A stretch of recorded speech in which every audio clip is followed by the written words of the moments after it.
Hi అండి, welcome back to కుస్మా thoughts. ఈరోజు మనం అన్నయ్యలు పార్ట్ 2 తెలుసుకుందాం. మొన్న అన్నయ్యలు చేశాను, కొంచెమే చెప్పాల్సి వచ్చింది, ఇంకా కొంచెం మిగిలింది కాబట్టి నేను పార్ట్ 2 చేయాల్సి వస్తుంది. ఒకవేళ మంచి అన్నయ్యలకు కూడా ఈ మాట వర్తిస్తే తప్పుగా అనుకోకండి దయచేసి. ఇదంతా సఫర్ అవుతున్న చెల్లెల కోసం చేశాను. ప్రపంచంలో ఇవన్నీ చూసి అనుభవించి ఆ బాధలు విని ఆ తర్వాత నాలోంచి వచ్చిన ఒక మాటలు ఇవి. దయచేసి ఎవరు తప్పు పట్టుకోకండి.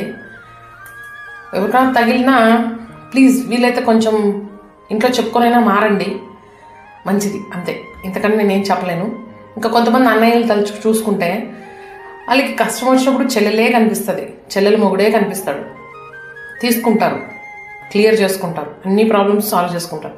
ఆ తర్వాత మెయిన్గా వాళ్ళని రెస్పెక్ట్ చేయాల్సినప్పటికీ చెల్లెలు మొగుడు గుర్తుకు రారు. ఇలాంటి అన్నయ్యలు కూడా చాలామంది ఉంటారు.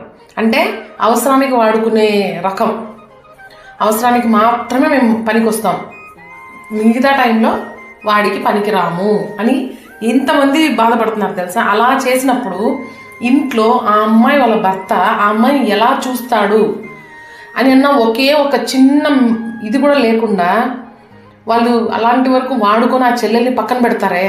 మీరు ఎంతవరకు కరెక్ట్ చేస్తున్నారు, ఎంతవరకు తప్పు చేస్తున్నారు మీకు అనిపిస్తోందా ఎవరికైనా?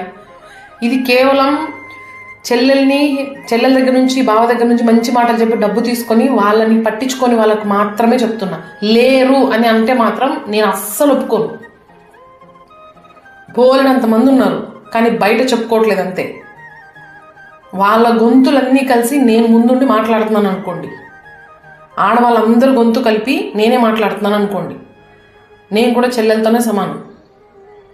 ఎవరు మాట్లాడకపోవచ్చు, బట్ ఇదే నిజం. ఇలాంటి అన్నలు చాలా మంది ఉన్నారు, బోలెడంతమంది ఉన్నారు తెలుసా.